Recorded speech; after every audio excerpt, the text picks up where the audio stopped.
Stop, I said. I don't want to fuck. He stood up and grabbed me. We leaned into each other while he examined my face, itself a combination between a mowed over shag carpet and the dry cracks of toasted marshmallow. I swerved left and he pressed me against the tree. Maybe there's something here, I said, pushing pine from my mouth. I want to take this thing seriously. Me too, he said. And sloppy first date sex means we won't ever see each other again. It happens to me every time. He sincerely acknowledged, nodding in short, smug movements. That does happen. I pushed him away and zipped. I figured this man, his heavy beard and hipster plaid would be all I saw for the rest of my life because this was the first time two gay men found each other so interesting they sacrificed sex. And this happened to be real life and in person, mind you, which doesn't happen anymore. I, in the distinct moment the millennial generation decided to overcome its fear of people and grow up. We walked out of the forest and back to his baby blue Toyota Corolla. We made out for another 5 minutes and he opened the door. Just come home and cuddle with me, he pleaded. I told you no. I'm not going to try anything. We can just hold each other as we fall asleep. And how can I say no to that? It's not like I've had a cull experience before, and I'm a firm believer in new experiences, so I have no choice in the matter.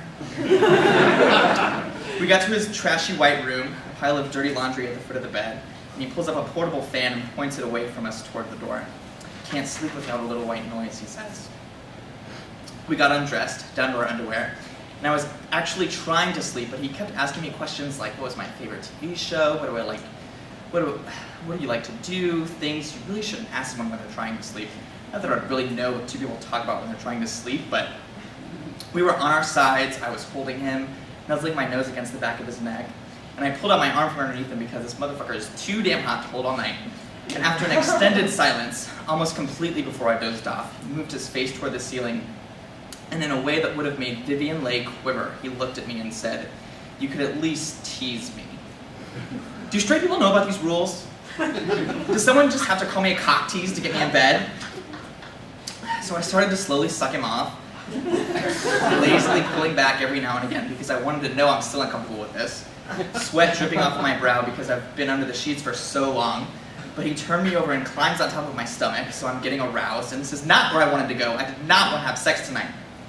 He's manipulating up and down, back and forth, until I feel not like a new sensation, but something I don't completely recognize at first.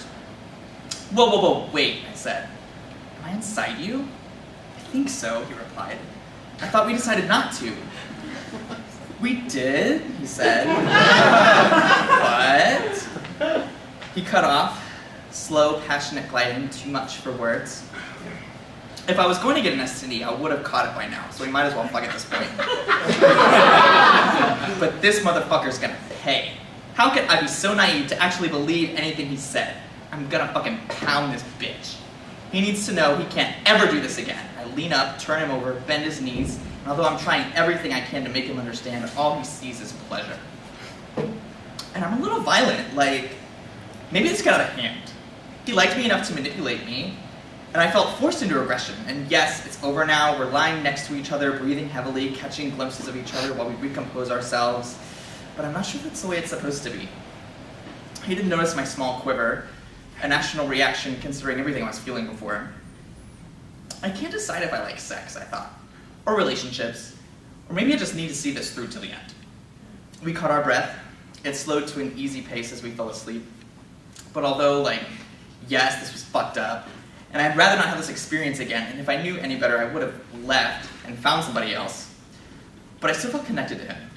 He physically understood everything I felt inside, bonding to the sticky feeling of being covered in semen.